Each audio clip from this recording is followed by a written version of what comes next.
በስመ አብ ወወልድ ወመንፈስ ቅዱስ አሐዱ አምላክ አሜን። እግዚአብሔር የሚወዳችሁ እግዚአብሔርን የምትወዱት የእግዚአብሔር ልጆች የእመቤታችን የቅድስት ድንግል ማርያም የፍቅርና የጸጋ ልጆች የጻድቃን የሰማዕታት ወዳጆች እንደየ እምነታችሁ ምስጋናዬ በእግዚአብሔር ስም ይድረሳችሁ። በውጭም የምትኖሩ በውስጥም የምትኖሩ እግዚአብሔርን በፍቅር አዝላችሁ ተሸክማችሁ የምትሄዱ ስለሱ ሁልጊዜ ሰማዕትነትን ያለ ደም የምትቀበሉ የምትሰብኩ፣ የምትዘምሩ፣ የምትጸልዩ፣ የምትቀድሱ በማኅሌት ቁማችሁ በያሬዳዊ ዜማ እግዚአብሔርን የምታመሰግኑ በቤተ ክርስቲያኑ መጠለያ ውስጥ ሆናችሁ እግዚአብሔርን በጸሎት የምትለምኑ የምትጠይቁ እንደየችግራችሁ እግዚአብሔር እንዲፈታላችሁ የምትጠይቁት ሁሉ ጸሎታችሁ፣ ልመናችሁ፣ ምልጃችሁ፣ አስተብቆታችሁ ሁሉ እግዚአብሔር አምላክ ይቀበልላችሁ እላለሁኝ። ስለ ሀገር የምትማልዱ የምትጸልዩ አላችሁ። ስለ ራሳችሁ የምትጸልዩ አላችሁ። ስለ ቤተክርስቲያን የምትጸልዩ አላችሁ። ጠቅላላ እግዚአብሔር አምላክ ዓለምን ሰላም እንዲያደርግ የምትጸልዩ አላችሁ።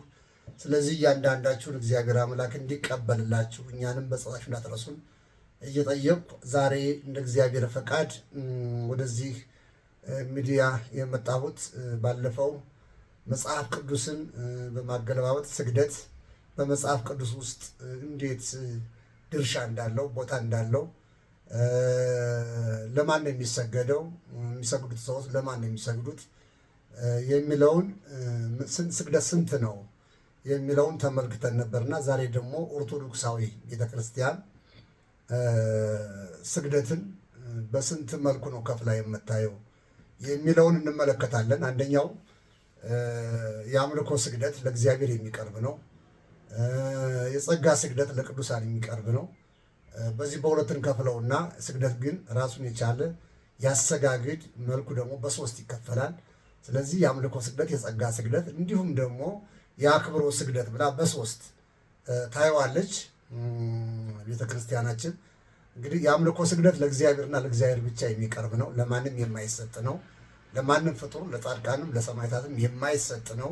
ለእመቤታችንም አይሰጥም። የአምልኮ ስግደት ማለት ነው። አናመልካትም። ስለማናመልካት ነው የአምልኮ ስግደት አይሰጣትም ያልኩኝ። ስለዚህ የምናመልከው እግዚአብሔርን ብቻ ስለሆነ ማምለክ ማለት ምን ማለት ነው? እግዚአብሔር ፈጣሪ ነው፣ አምላኬ ነው፣ አዳኝ ነው፣ እሱ ሕይወቴ ነው፣ ከዚህ ዓለም ወደዚህ ዓለም ከዓለም ወደ መኖር ያመጣኝ አምላኬ ነው ብሎ ማመን ነው። ስለዚህ ይሄ አምልኮት ነው። ስለዚህ ለፈጠረን ወደዚህ ዓለም ላመጣን ለአምላካችን ለሚገዛን፣ ለሚኮንነን፣ ለሚያድነን፣ ለሚሽረን ሁሉ በእጁ ለሆነ አምላክ ግን ስግደት ይገባዋል። ይህም የአምልኮ ስግደት ተብሎ ይቀርብለታል። የጸጋ ስግደት ደግሞ ለቅዱሳን የምናቀርበው ለእመቤታችን፣ ለሚካኤል፣ ለገብርኤል፣ ለጊዮርጊስ፣ ለሰማዕታት፣ ለቅዱሳን፣ ለተክለ ሃይማኖት፣ ለገብረ መንፈስ ቅዱስ እንዲሁ የጸጋ ስግደት እንሰግዳለን። ይሄ አጠቃሉ የጸጋ ስግደት ይባላል። ሁለተኛው የአክብሮ ስግደት ይባላል። የአክብሮ ስግደት ራሱን የቻለ የስግደት መልክ ነው።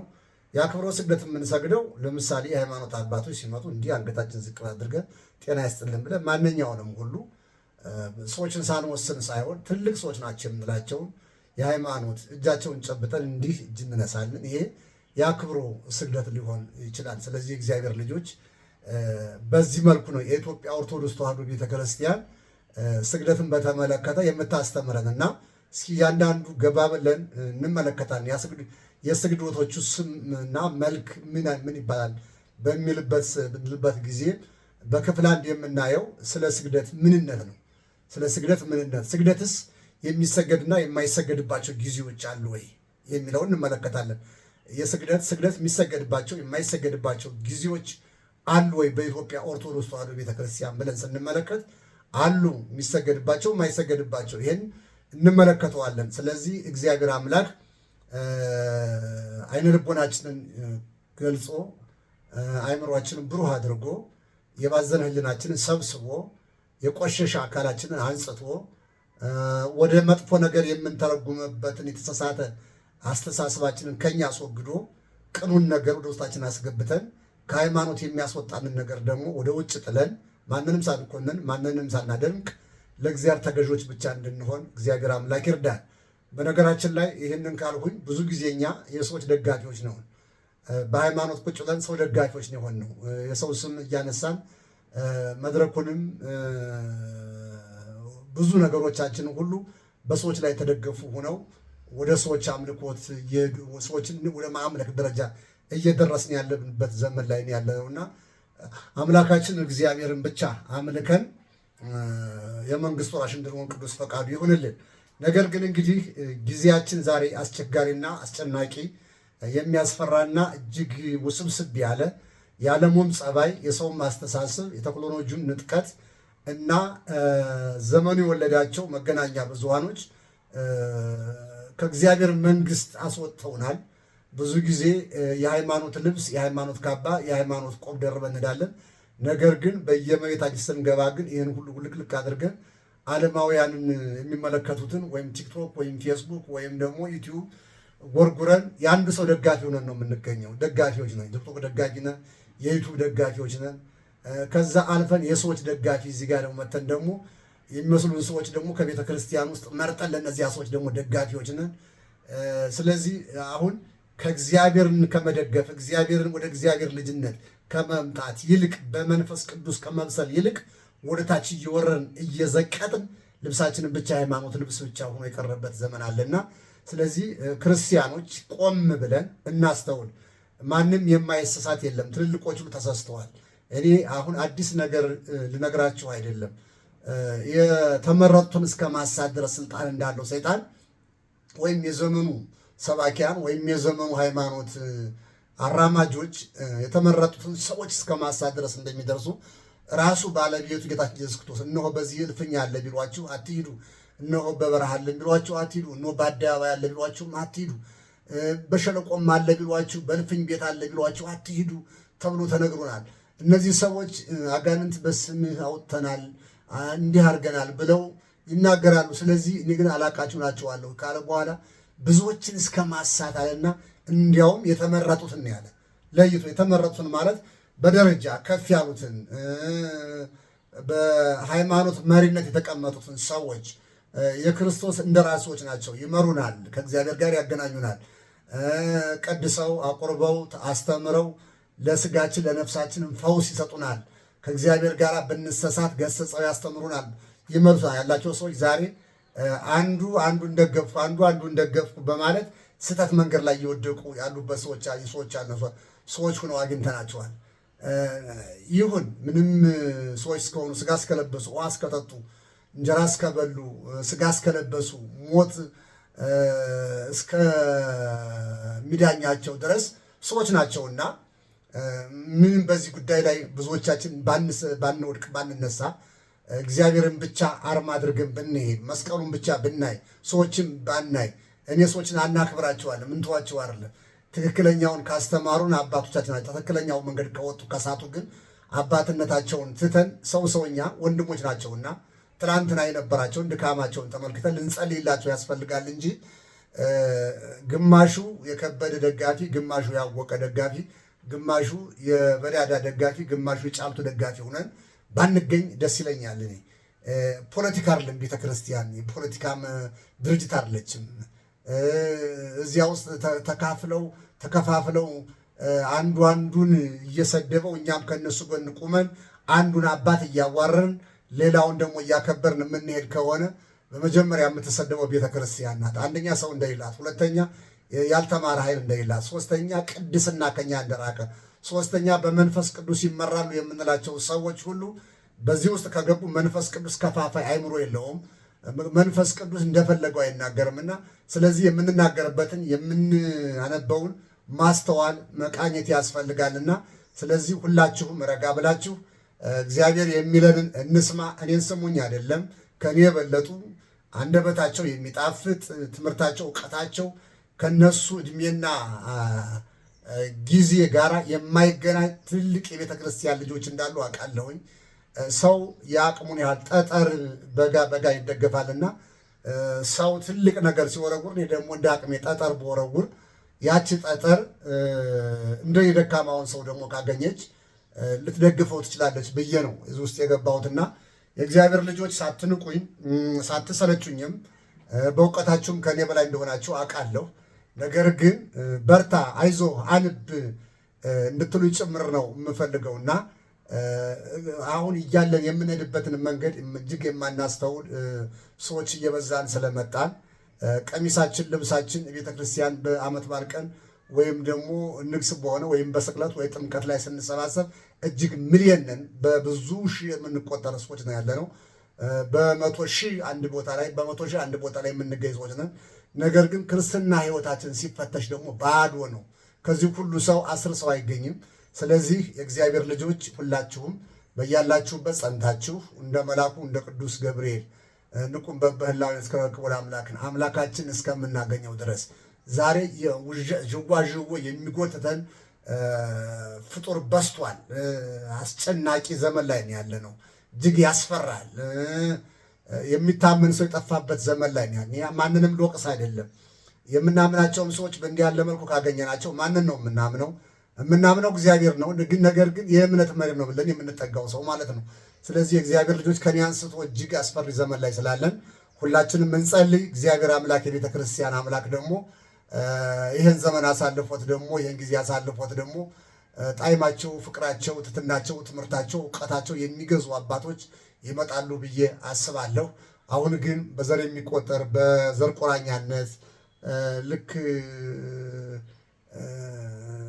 ምን ላይ ልበላችሁ እንደው ቃላት ያንሰኛል። ሁለተኛም ደግሞ ሌላ ውስጥ እንዳልገባ እፈራለሁኝና ስለዚህ እነሱን እያወገዝኩ እኔ ደግሞ ሌላ ውስጥ ገብቼ እንዳልገኝ አፌን መሰብሰብና መቆጠብ ስላለብኝ ነው እንትንም ብለውና ስለዚህ ከዚህ ከበሰበሰ የዘረኝነት አጥንት ውስጥ እግዚአብሔር አውጥቶን አንድ የክርስቶስ ልጆች አንድ የኦርቶዶክስ ተዋህዶ እምነት ተከታዮች ታናሹ ለትልቁ ትልቁ ለታናሹ የሚያዝን የሚራራ ተካፍሎ የሚበላ የሃይማኖት ጉዞ እንዲኖረን እግዚአብሔር አምላክ እንዲዳን ቅዱስ ፈቃድ ይሁንልን። ወደ ጥንቷ ኦርቶዶክሳዊ ተዋህዶ ቤተክርስቲያን በሰላም እግዚአብሔር አምላክ ይመልስልን። አሁን ወጥተናል፣ ሄደናል፣ መስመሩን ለቀናል፣ ሀዲዱን ስተናል። አሁን ያለን ምንም ነገር መሪያችንም ተመሪያችንም በሃይማኖት ደረጃ ማለት ነው አላወቅነውም። ያም ተነስቶ ይፈክራል፣ ያም ተነስቶ ይፈክራል፣ ጸሐፊውም ይጽፋል። ዛሬ ሚዲያው ደጋፊ የሌለው የለም። ስለዚህ በተቻለ መልኩ ባካችሁ ከዚህ እንመለስና ቤተክርስቲያን የምትለን እግዚአብሔር የሚለን እንድንሰማ እግዚአብሔር አምላክ እንዲረዳን ቅዱስ ፈቃዱ ይሁንልን። ስግደት ማነው? ስለ ስግደት ምንነት እንነጋገራለን። እስኪ ስግደት መልካቸውን እንየው ወይም ስማቸውን እንወቀው። ስግደት የሚለው በአንድ ተጠቃሎ ግን በስግደት ውስጥ 3 ነገሮችን ከፋፍሎ ይታያል። በወዲቅ፣ በአስተብርኮ፣ በአርንኖ በሚል ነው። እነዚህ አሁን በወዲቅ የሚለው ወድቆ ማለት ነው። ግንባርን አስነክቶ ወድቆ መስገድ ማለት ነው።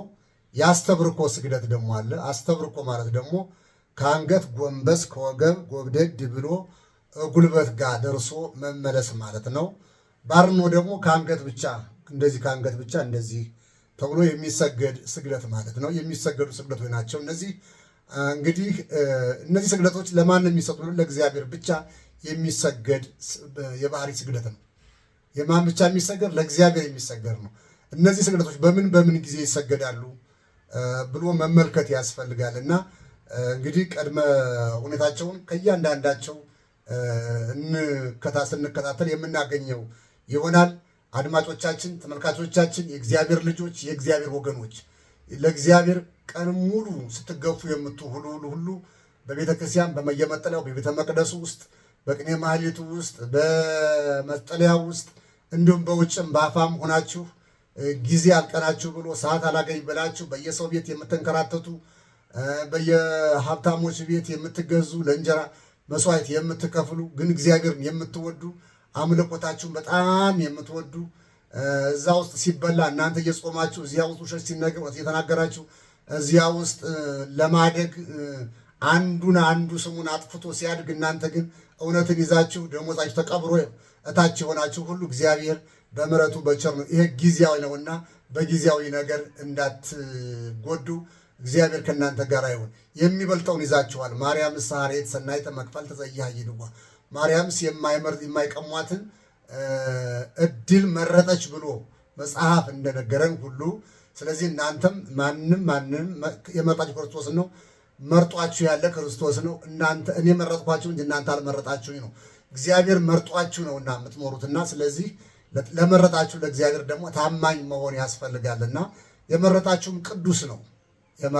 ቅዱስ ነው። ሰው ርኩስ ሰው አይደለም፣ ጊዜያዊ ሰው አይደለም፣ ጠፊ ሰው አይደለም። ዘላለማዊ የሆነ ንጉሥ የሆነ ቅዱስ የሆነ ብሩክ የሆነ ንጹሕ የሆነ የሰላም አምላክ የሰራዊት ጌታ እግዚአብሔር ሁሉም ሊያደርግ የሚችል ሊሰጥም ሊነሳም የሚችል እግዚአብሔር ስለሆነ እነሱን አብልቶ አጠጥቶ ጤናውን ነስቶ ሲያሰቃያችሁ ያድራል።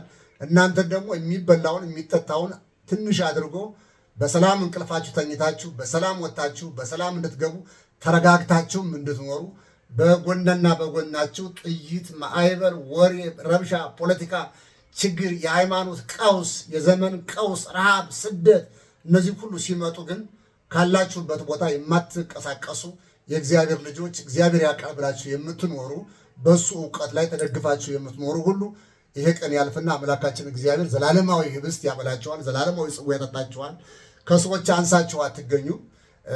የምታስታውሱ ከሆነ እንደ መጽሐፍ ቅዱስ እንግዲህ እስራኤላውያን በብዙ ዘመኑ በሃይማኖታቸው ተፈትነዋል፣ ተሰደዋል፣ ታርዘዋል፣ ተግዘዋል፣ ታስረዋል፣ ተፈተዋል እና ከነዚህ ውስጥ ወደ ባቢሎን የተሰደዱ ሰዎች እነ ዳንኤልን እና ወንድሞቹን ወይም ደግሞ ያጎቱን ልጆች ማየት ያስፈልጋል። አናንያ፣ አዛርያ፣ ሚሳኤል እነዚህን ሰዎች ስናያቸው ገና ብላቴኖች ናቸው። የ20 ዓመት ወጣቶች ናቸው።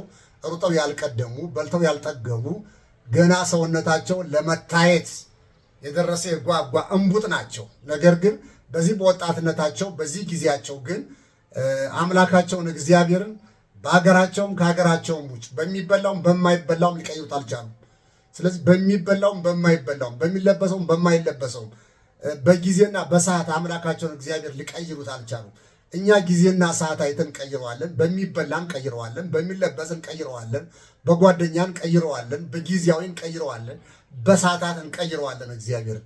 ስለዚህ እነሱ ግን ይሄ ነገር የገባው ሃይማኖቱ የገባው ከእግዚአብሔር ጋር የሆነ ሰው እምነቱ እጅግ ሰርጦ በደሙም በአጥንቱም የገባ በዚህም መድፍ በዚህም ታንክ ያጓራ በሰማይም የፈለገው ማዕበል የዚህ ዓለም ጦርነት ገዳዮች መሳሪያዎች በላዩ ላይ ቢያንዣብቡም እግዚአብሔር ከእሱ ጋር ከሆነ ምንም ይሆን ነገር የለምና ስለዚህ መብል እንደሚያረክሳቸው ያውቃሉ፣ መጠጥ እንደሚያረክሳቸው ያውቃሉ፣ ምኝታ እንደሚያረክሳቸው ያውቃሉ፣ ጊዜ እንደሚያረክሳቸው ያውቃሉ፣ ያላውያን አኗኗር እንደሚያረክሳቸው ያውቃሉ።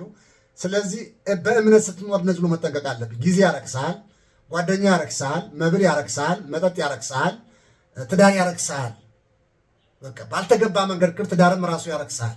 ስለዚህ እነዚህ ሰዎች ያምራቸዋል፣ ወጣቶች ናቸው። አሁን ያልኳቸው ሁሉ ለሰዎች የተሰጡ ምግቦች ሁሉ ጊዜያዊ የሆኑት ሁሉ ያጓጓሉ። ወጣቶች ናቸው። መብላት፣ መጠጣት፣ መጫወት ከመሰሎቻቸው ጋር መዝናናት ይፈልጋሉ። ግን ተሸክመውት የሚዞሩት እግዚአብሔር ደግሞ ያንን ስለማይፈቅድላቸው እምነታቸው ነገር ግን እስከ ሞት ድረስ የታመኑ ሁነዋል። እስከ ሞት ድረስ መታመን ይሄ ነው የእግዚአብሔር ልጆች። ስለዚህ በሞት መካከል ላይ ብናልፍ በእሳት መካከል ላይ አልፈዋል። ሰዎች በባህር ሰንጥቀው አልፈዋል። በየብስ ላይ ተጉዘዋል። ዓለሙን ገዝተውታል። ፍጡራን ናቸው፣ ግን ፍጡሩን ገዝተውታል። መገዛት ማለት እሳት እየነደደ አለመቃጠል እሳቱን መግዛት ነው። በባህር መካከል ሰንጥቆ መሄድ ባህሩን መግዛት ነው። ስለዚህ ይህን ያደረገላቸው የእነሱ ጥበብ፣ የእነሱ ማስተዋል፣ የእነሱ እንትናን አምላካቸው እግዚአብሔር ከእነሱ ጋር እንደሆነና ዓለሙ እንዲያውቅና እኛም እንድንባረንባቸው አድርጓል። ስለዚህ የእግዚአብሔር ልጆች በሚቻለን መልኩ እነዚህ ሰዎች እንዲበሉ እንዲጠጡ ንጉሱ አባበለ። ነገር ግን ሊበሉ እኛ ግን አሉ እኛ ጮማ አንበላም፣ ጠጅም አንጠጣም፣ ወይንም አንጠጣም፣ ቆሎና ውሃ ይፈቀድልን። ነገር ግን ጮማና ጠጅ ካወራረዱ መኝታቸው ካማረ ሽቶ ከተረበረቡ ከተለቀለቁ ሰዎች ከስተን ከተገኘ ንጉሥ አንገታችን ይቁረጠው፣ ዝቅ ብሎ ባታችንን ይቅጣን ብለው ለንጉሱ መልእክተኛ ነገሩ። ተፈቀደላቸው። ነገር ግን ከጊዜ በኋላ ሲመጡ ጮማ ከሚበሉት፣ ጠጅ ከሚያወራርዱት፣ ጥሩ መኝታ ከሚተኙት፣ ቅባት ከሚቀቡት ወስተው አምረው ኪሏቸውም ጨምሮ የተገኙት በቁር ነው። ስለዚህ ሰው በመብልና በመጠጥ ብቻ መኖር አይችልም። የእግዚአብሔር ልጆች ሰው በመብል በመጠጥ ብቻ ሰዎች እየበሉ ለምን ይከሳሉ? ሰዎች እየተኙ ለምን እንቅልፍ ያጣሉ? ሰዎች እየጠጡ ለምን ነው እርካታ የሚያጡት? ሰዎች ሰላም መካከል ላይ ተቀምጠው ሰላም የሌላቸው ለምንድን ነው ብለን ስናስብ የሰላም ባለቤት እግዚአብሔር ከእነሱ ጋር ስለራቀ ነው። በልተው የማይረኩ ጠጥተው የማይረኩ በልተው የማይጠግቡ በልተው የማይወፍሩ የማይለወጡ የማይቀየሩት ምን ሆኖ ነው ስንል እግዚአብሔር ከእነሱ ጋር ፈጽሞ ስለራቀ ነው። ይህን ነው ሰው በመብል በመጠጣት ጮማ በማቀየር የፈለገ አይነት ብትበላ መብል ሰላምን ሊያመጣልህ አይችልም። መብል ደስታን ሊያመጣልህ አይችልም። መብል እንቅልፍን ሊያመጣልህ አይችልም። መብል የፈለገው ነገር ሊያመጣልህ አይችልም። ሰላም ከእግዚአብሔር ናት። በሃይማኖት ነው የምትገኘው። ነገር ግን እንደ ሃይማኖት ኑረህ በጥቂቱ በልተህ በጥቂቱ ኑረህ በጥቂቱ ዘምረህ በጥቂቱ እግዚአብሔርን አመስግነህ ብትሞት ዘላለማዊ ደስታ ከአንተ ጋር ይኖራል የእግዚአብሔር ልጆች። ስለዚህ እንግዲህ ወደ ነገ ጥንተ ነገራችን እንመለስና እነዚህ ሰዎች እንግዲህ ምንድነው የሆኑት? በመብል በመጠጥ ቢሆን ኑሮ ከስተው ይገኙ ነበረ። ስለዚህ ክርስቶስም በማቴዎስ ወንጌል ምዕራፍ 4 ላይ ሰው በውሃና በምግብ አይኖርም፣ ሰይጣን በሚፈትነው ሰዓት ላይ ሰው በመብልና በመጠጥ በእንጀራ አይኖርም። አዎ በእግዚአብሔር ቃል ነው የሚኖረው። እግዚአብሔር ልጆች ሰው ማጥገብ ያለበት ነፍሱን ነው፣ ማርካት ያለበት ነፍሱን ነው። ነፍሱ ከጠገበች ከረካች፣ ቅድም እንዳልኳችሁ ችግር መካከል እንኳ ቢኖር አይረበውም፣ አይጠጣውም፣ አይጠቅመውም፣ ማነው አይጠማውም። ለምን? እግዚአብሔር አለ። ስለዚህ የእግዚአብሔር ልጆች ሁላችሁም አይነ ልቦናችን እንዲያብራልን ቅዱስ ፈቃዱ ይሁንልን። እንግዲህ ስግደቶችን በተመለከተ አይተናል። የሚሰገድባቸውና የማይሰገድባቸው ጊዜያት የሚሰገድና የማይሰገድባቸው ጊዜያት አሉ። ይችንም የምታስተምረን የኢትዮጵያ ኦርቶዶክስ ተዋሕዶ ቤተክርስቲያን ይህንን ሰፋ አድርጋ ታስተምረናለች። ስለዚህ ስግደቶች ቅድም እንዳልኳቸው የጸጋ ስግደቶች አሉ፣ የአምልኮ ስግደት አለ፣ የአክብሮ ስግደቶች አሉ እና የሚሰገድና የማይሰገድባቸው ቀናት ኦርቶዶክሳዊ ቤተክርስቲያን በሃይማኖት ይዘት ምን እንደሚመስል እንመለከታለን። ስለዚህ የእግዚአብሔር ልጆች ሃይማኖት ያዟት። ሃይማኖትን መያዝ እጅግ እጅግ ጠቃሚ ናት። ሃይማኖትን ያዟት። ሃይማኖት ማለት ዶግማ ማለት ነው። ዶግማ ማለት ደግሞ ሀልወተ እግዚአብሔርን እግዚአብሔር የዚች ዓለም መጋቢ፣ ገዢ፣ ፈጣሪ፣ አስገኝ ብሎ ማመን ነው። በቃ ሌሎች ሰዎች አላመጧትም። ይችን ዓለም የሚገዛ ዘላለማዊ የሆነ የማይሻር የማይሸረሸር የማይለወጥ የማይቀየር ዘላለማዊ ንጉሥ ማለት ነው። ይህንን ነው የምናመልከው። ማን ነው ይሄ? እግዚአብሔር ነው፣ እግዚአብሔር ልጆች። ስለዚህ እግዚአብሔር በአምልኮት ውስጥ የማይታይ አምላክ ነው። ይህን እንድናስተውል አይተን አይደለም የምናመልከው፣ ዳሰን አይደለም የምናመልከው፣ ተጠራጥረን አይደለም የምናመልከው። ፍጥረቱን አይተን በፍጥረቱ ውስጥ ነው እግዚአብሔርን የምናየው። ሰማይን መሬትን ማንዘረጋ ብለን የእኛን ይህንን የተገጣጠመ ሸክላ አካል ሰዎች የትኛውም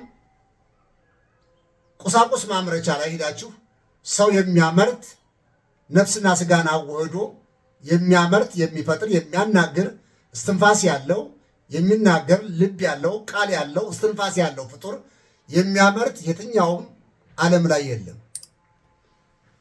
ሰው መሰል ሮቦት ሊሰራ ይችላል።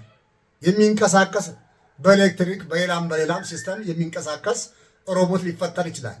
ሊናገር ይችላል። ቋንቋ ተገጥሞለት ሊናገር ይችላል። ያም በማሽን ነው።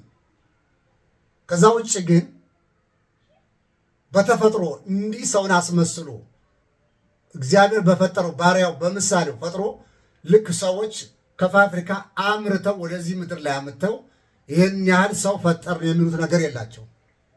ነገር ግን ግብር እግዚአብሔር ከሰራው ስራ ላይ የሆነ ነገር ሊሰሩ ይችላሉ። አይሮፕላን ማምረት፣ ጀት ማምረት፣ ይህ የምንንቀሳቀስበትን የምንጠቀምበትን ይህ ሚዲያውን ሁሉን ነገር ዓለም ላይ ያለውን ሁሉ እጅግ የረቀቀ ወደ ሰማይ መንኮራኩር ማንጠቅ፣ በሰማይ መኖር ወይም ደግሞ ጠፈር ላይ ኑሮ መመላለስ መምጣት ይሄን ሊያደርጉ ይችላሉ። ችግር የለውም። ይሄ ግን እግዚአብሔርን አገኙት እግዚአብሔር ሆኑ ማለት አይደለም። ቅንጣቱ ላይ አይደርሱም። እና እግዚአብሔር በባህሪው ቅዱስ አምላክ ነው፣ ንጹሕ አምላክ ነው፣ ሕያው አምላክ ነው፣ ቸር አምላክ ነው፣ ሩሩህ አምላክ ነው፣ ይቅር ባይ አምላክ ነው፣ ታጋሽ አምላክ ነው። እነዚህን የመሳሰሉ ስለዚህ ይሄንን ያሟላ ምድር ላይ ሰው አይኖርም። ይቅር ባይ፣ ታጋሽ፣ ቸር፣ ሩሩህ፣ ሰላም፣ ፍቅር እነዚህን ያሟላ በምድር ላይ ሰዎች አይገኙም።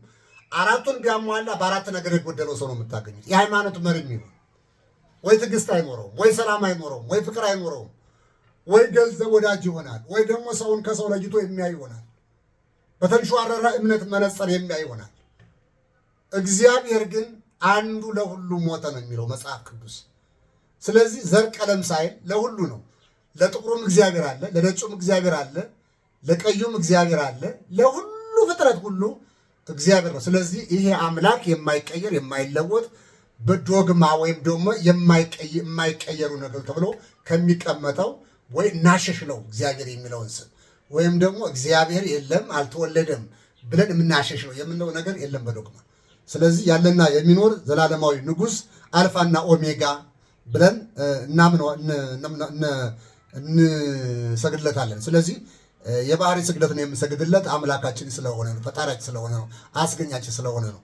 እስትንፋስንም ጆሮንም ዓይንንም ጠቅላላ አካላትን ሁሉ የፈጠረ እግዚአብሔር ስለሆነ በእናታችን በአባታችን አማካኝነት ወደዚህ ዓለም ደሙን ከደም ጋር አገናኝቶ አርግቶ ወደ ምድር ያመጣን አምላክ 9 ወር በማይመረመር ረቂቅ ምስጢር በእናታችን ማህፀን መግቦ አሳድጎ አልቆ በጊዜውና በሰዓቱ ግን ወደ ውጭ እንድንወጣና ይችን ዓለም እንድንቀላቀል ያደርገናል እግዚአብሔር። ስለዚህ በሰፊው ቅዳሴ አትናቴዎስ ላይ የተጻፈ ስለሆነ እዛ ላይ ብናነበው እናገኘዋለን። ስለዚህ የእግዚአብሔር ልጆች አንደኛ፣ ሁለተኛ፣ ሶስተኛ እያልን ነው የምናያቸው።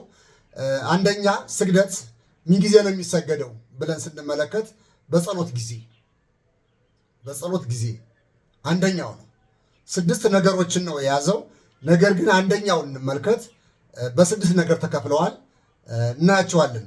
በጸሎት ጊዜ ስግደትን የሚያነሳ አንቀጽ ስንደርስ ለምሳሌ ሰግድ ለአብ ወወልድ ወመንፈስ ቅዱስ አሐተ ስግደተ። ተመልከቱ፣ አንዲት ስግደት ላይ አንዲት ስግደት ለአብ ለወልድ ለመንፈስ ቅዱስ፣ ነገር ግን አንዲት ስግደት ላይ አሐቲ ስግደት እንዘ አሐዱ ሰለስቱ ይልና ይሰለሱ በአካላት በአካል 3 ለሆኑት ወተዋህዱ በመለኮት አለ። በመለኮት ደግሞ አንድ ለሆኑት በመለኮት ለሚዋሃዱት ማለት ነው። ለማን? ለሥላሴ እሰግዳለሁ ይላል። እዚህ ላይ ስግደት ይገባል ማለት ነው። ስለዚህ እየጸለይን ማለት የምንሰግድበት ሰዓት ማለት ነው።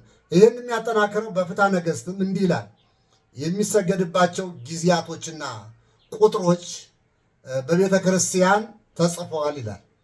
የሚሰገድባቸው ጊዜያቶችና ቁጥሮች በቤተ ክርስቲያን ታሪክ ወይም ነው በቤተ ክርስቲያን ፍትሐ ነገሥት በሚባለው እዛ ላይ ተመዝግበዋል ይላል። ስለዚህ የሚጸልይ ሰው በጸሎት ጊዜ ስግደትን ከሚያነሳ አንቀጽ ሲደርስ ለልዑል እግዚአብሔር ይሰግዳል። ፍትሐ ነገሥት ፍትሕ መንፈሳዊ አንቀጽ 14 ቁጥር 536 ላይ ፍትሐ ነገሥት እንግዲህ ምዕራፍ 14 ቁጥር 536 ላይ ምንድን ነው የሚያነሳው? የምንሰግድባቸው ቁጥሮችና የጸሎቶች ጊዜ አስቀምጧል እዛ ጋር ማለት ነው። ስለዚህ በምንጸልይበት ጊዜ እግዚአብሔር ልጆች ዝም ብለን ተነስቶ መስገድ አይቻ የሚሰገድበት ጊዜ ስላለ፣ ስለዚህ የምናቀርበው ስግደት ለማን ነው ስንል ያሁን የአምልኮት ነው። ለጸሎት በምንዘጋጅበት ጊዜ ከሚያስፈልጉ 6 ነገሮችንም አንዱ ስግደት ነው ይላል። ልመስላችሁ፣ ለጸሎት በምንዘጋጅበት ጊዜ ከሚያስፈልጉን 6 ነገሮች አንዱ ጸሎት ነው ይላል። ተመልከቱ፣ ልንጸልይ በምንዘጋጅበት ጊዜ ከሚያስፈልጉን ከ6 ነገሮች አንዱ ምንድነው አለ? ስግደት ነው። ስለዚህ የመጀመሪያው በስመ አብ ወወልድ ወመንፈስ ቅዱስ አሐዱ አምላክ ብለን ሰግደን ነው። ለማን? ለአምላካችን ለእግዚአብሔር። ዝም ብለህ የምትጀምር ከሆነ ጸሎት በከንቱ ተቀባይነት አያገኝም። ለምን ቢባል ሐሳብ ይመነዘራል። ወደ ሥላሴ ወደ አፈጣሪ ወደ አምላክ በምሰግድበት ሰዓት ላይ ሰይጣን ከአንተ በኖ ይጠፋል። በስግደት ሰዓት ከአንተ ይርቃል። ያን ጊዜ አንተና እግዚአብሔር በግልጽ ተገናኛላችሁ። ያለዚያ ግን ዝም ብሎ ያለ ስግደት የምትጀምረው ጸሎት 3 ጊዜ ብድግ ብለህ በስመ አብ ወወልድ ወመንፈስ ቅዱስ አሐዱ አምላክ አንድ አምላክ በሚሆን በአብ ወልድ መንፈስ ቅዱስ እሰግዳለሁ ብለህ ሰግደህ ስትጀምረው ሰይጣን ካንተ ይርቃል። የባዘነ ልቦና ይሰበሰባል። እግዚአብሔር ካንተ ጋር ይሆናል። አንተና እግዚአብሔር ትነጋገራላችሁ። አንተና ማን? እግዚአብሔር ትነጋገራላችሁ።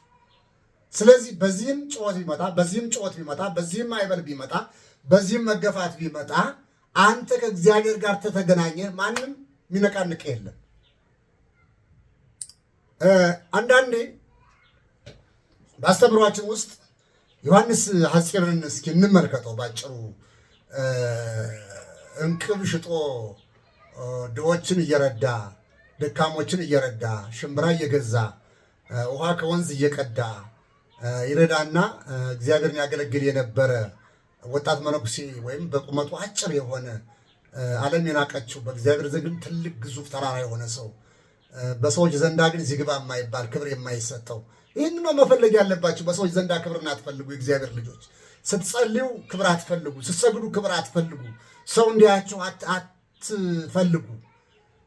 ለተሪው አትጋበዙ። ሰይጣን ያን እንድታደርጉ፣ ጻድቅ እንድትባሉ፣ ጸሎተኛ እንድትባሉ፣ ሰጋጅ እንድትባሉ፣ የእግዚአብሔር ሰው እንድትባሉ፣ እሱን የሚያክልኩ ከቤተክርስቲያን እኮ አይለይም እንድትባሉ አትፈልጉ።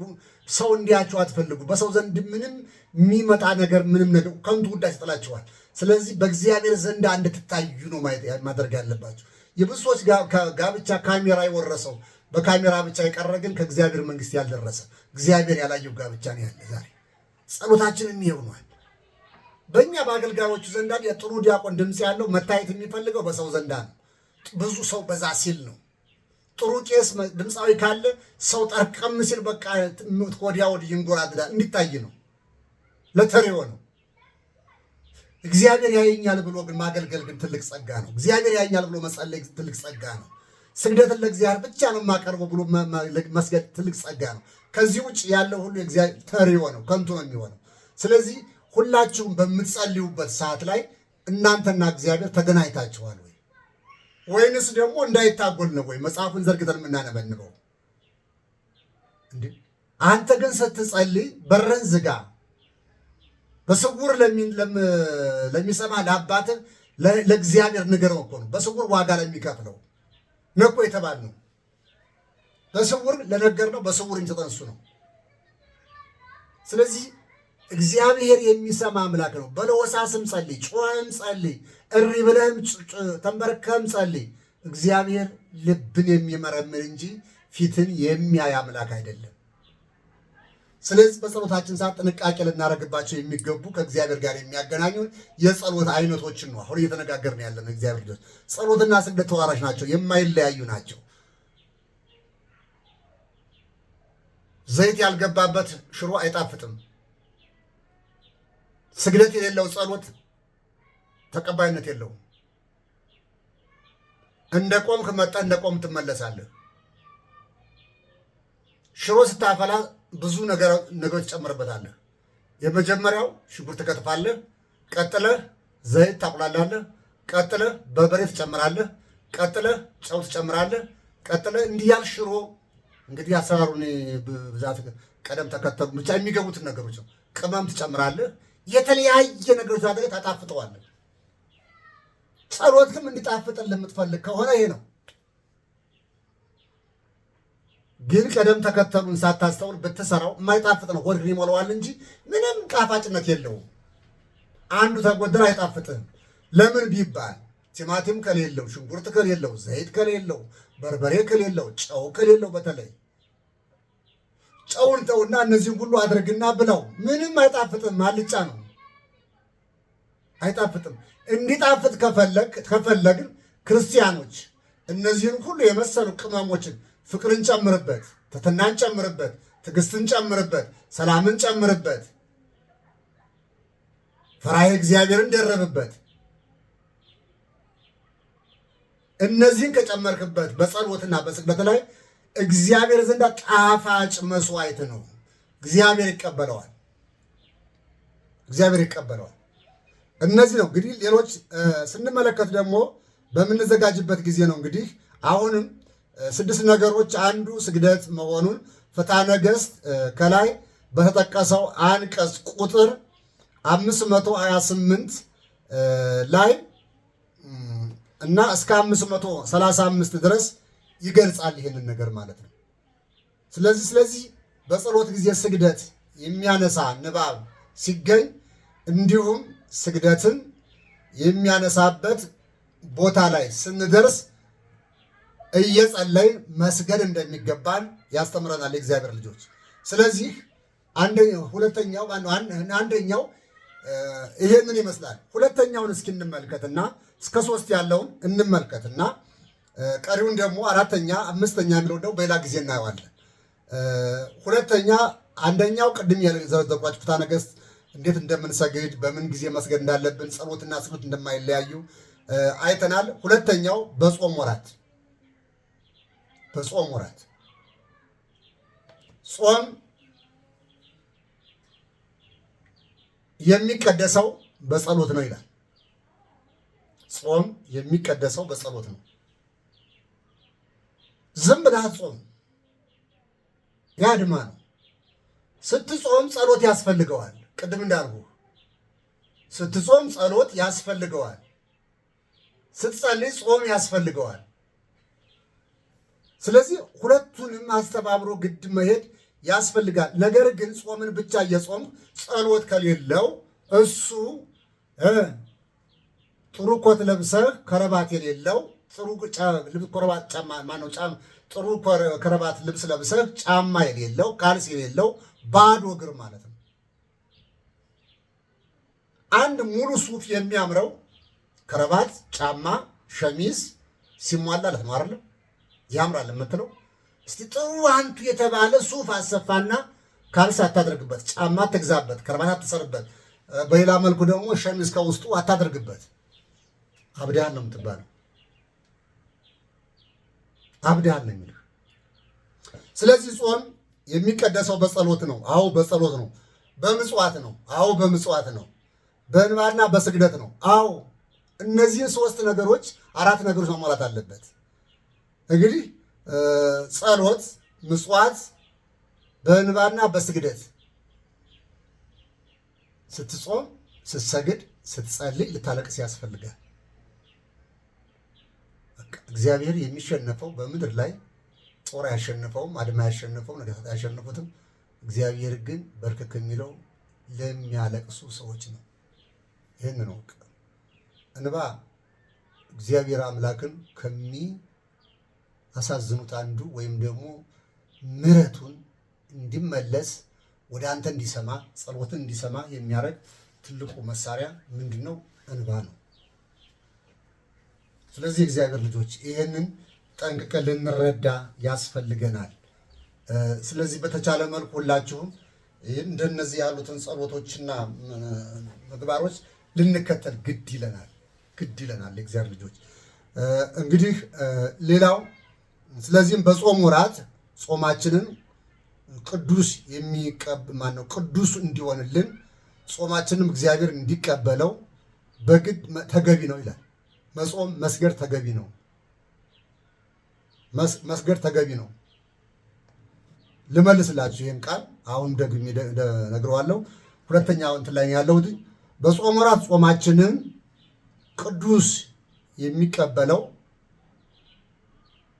ቅዱሱ ማለት እግዚአብሔር ነው የሚቀበለው ቅዱስ ጾም ለማድረግ መስገድ ተገቢ ነው ይላል።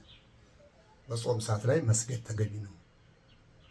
ማንኛውም ጾም ይሁን ስትጾም ዝም ብለህ ሰዓት ለማድረስ ካልሆነ በስተቀር ሰግዶ ጸልዮ ሲበሉት እግዚአብሔር ይቀበሏል። ሶስተኛው በሰሙነ ሕማማት በጾም በጸሎት በስግደት የሚከበር ልዩ በዓል ነው ይላል። ሰሙነ ሕማማት ሕማማት ማለት መቼ ነው?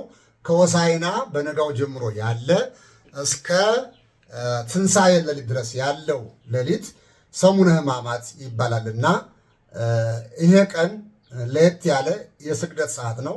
ይህን የማያውቅ ማንም የለም። ሰሙነ ሕማማት በጾም በጸሎት በስግደት የሚከበር ልዩ በዓል ነው። ልዩ በዓል ነው። ስለዚህ የእግዚአብሔር ልጆች ጾሙም ስግደቱም ጸሎቱም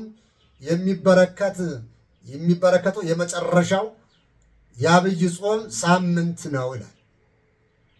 ይህም ጾሙም ጸሎቱም ስግደቱም የሚበረከተው የመጨረሻው የአብይ ጾም ሳምንት ነው ይላል። የመጨረሻው የአብይ ጾም ሳምንት ማለት ሕማማት ማለት ነው። ስለዚህ ሰሙነ ሕማማት እና ስግደት እግዚአብሔር ቢፈቅድ በቀጣይ ክፍል በዝርዝር እናቀርባለን። በዝርዝር እግዚአብሔር ቢፈቅድ የእግዚአብሔር ልጆች። ስለዚህ እነዚህን የመሳሰሉ ነገሮች ስግደት በምን ጊዜ እንደሚገባ ስግደት በማንኛው በእነዚህ በስድስት ነገሮች ሁሉ እንደሚዘረዘር እንመለከታለን። አሁን አንደኛ ሁለተኛና መግቢያውን ተመልክተናል። አሁን በሚቀጥለው ደግሞ የምንመለከተው አራተኛውን፣ አምስተኛውን፣ ስድስተኛውን ከዛ እንደገና ደግሞ በንዑስ አንቀጽ የተከፈሉትንና እሑድም ቅዳሜ መስገድ ያስፈልጋል ወይ? በዘመነ ትንሣኤ ስግደት ለምን ተከለከለ ወይም ይሰገዳል ወይ? ብንሰግድ ስለማን ነው የምንሰግደው? የአምልኮ ስግደት ጊዜ አለው ወይ? የጸጋ ስግደት ጊዜ አለው ወይ? በዓላት ሲሆኑ ይሰገዳል ወይ? በዓላት ሲሆኑ የማይሰገደው ለየትኛው ነው የሚለው እንመለከታለን። እግዚአብሔር አምላካችን ለነበረን ጊዜና ሰዓት ሁሉ ስሙ የተመሰገነ ይሁን። የሰራዊት ጌታ እግዚአብሔር አምላካችን ላስተማረን ለገሰጸን ክብር ምስጋና ይግባው። ከእኔ የነጠበውን መንፈስ ቅዱስ ይሆናላችሁ። እናንተ በምታዳመጡበት ሰዓት ላይ እኔ በመደነጋገር ወይም ደግሞ በዘለልኩት ያለፉት ወይም ደግሞ ነገር ካለ እናንተ እያስተካከላችሁ ለሰዎች አስረዱልኝ። እግዚአብሔር አምላክ ከሁላችን ጋር ይሁን። የነገሰ ብለን ነገ ደግሞ በዚህን ሰዓት ላይ ደግሞ ከምዕራፍ 3-4 ጀምረን 4-5-6 ጀምረን እንነጋገራለን። አምላካችን የሰላም ሌሊት ያደርግልን። ስለነበረን ጊዜ ሁሉ ስላዳመጣችሁ ሁሉ ክብርና ጸጋ ለእናንተ ይሁን። እግዚአብሔር ይባርካችሁ፣ እግዚአብሔር ይቀድሳችሁ፣ ትንሹን ያብዛላችሁ። ሃይማኖታችሁን እግዚአብሔር አምላክ ይጠብቅላችሁ። ከሰይጣን ወጥመድ፣ ከእሾህ አሽከላ፣ ከሰው ክፉ ሸማቂ እግዚአብሔር ይሰውራችሁ። እግራችሁን እሾህ ሳይወጋው እጃችሁ ላይ ሳንቲም ያሳጣችሁ የምትበሉት የምትጠጡት እግዚአብሔር አምላክ በሰው እጅ እንድትወድም ከመውደቅ ይሰውራችሁ። የሰራችሁት የተባረከ የተቀደሰ ይሁን። የሰው ፍቅር ይስጣችሁ። በምትውሉበት፣ በምታድሩበት፣ በምትተኙበት፣ በምትንቀሳቀሱበት ሁሉ ጠባቂ መልአክ እግዚአብሔር አምላክ ይዘዝላችሁ። ክፉ ነገር አይግጠማችሁ። ሁላችሁ ግቡ። የተራቡትን አስቡ፣ የተጠሙትንም አስቡ፣ ድሆችንም አስቡ። አስታውሱ፣ አትግፏቸው። ድሆችን የገፋችሁ ቀን ትገፋላችሁ። ስለዚህ ሀብታም ብትገፋው በገንዘቡ ተደግፎ ይነሳል። እነሱ ግን ምንም ድጋፍ የላቸውም። ድጋፋቸው እግዚአብሔር ነውና እግዚአብሔር አምላክ በምሕረቱ በቸርነቱ ይጎብኘን። አሜን። ስብሐት ለእግዚአብሔር።